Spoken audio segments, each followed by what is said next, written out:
Students ఈ ఈక్వేషన్ని solve చేద్దాం. Major products A and B are.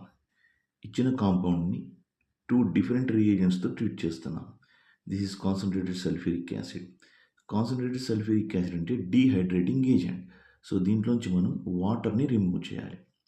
So వాటర్ని రిమూవ్ చేస్తే ఈ కాంపౌండ్లో ఉన్నటువంటి CH3 అలాగే ఉంటుంది. OH రిమూవ్ చేస్తున్నాం కాబట్టి ఈ కార్బన్ హైడ్రోజన్ కానీ ఈ కార్బన్ నుంచి హైడ్రోజన్ కానీ రిమూవ్ చేయాలి.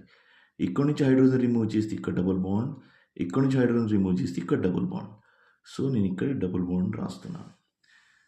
సో ఈ కాంపౌండ్ వస్తుంది a major product. Next below acetyl క్లోరైడ్తో ట్రీట్ చేసాం ఇన్ ప్రెసెన్స్ ఆఫ్ పిరిడిన్. దీన్ని ఏమంటాం మనం? ఎసైలేషన్ రియాక్షన్ అంటాం. సో ఎసైలేషన్లో పిరిడిన్ డ్యూయల్ రోల్ని ప్లే చేస్తుంది.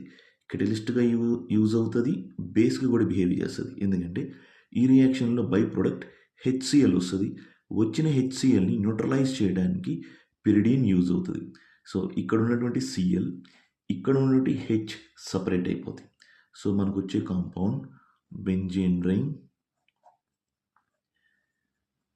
CH3O, ఇంకా remaining part COCH3 plus HCl.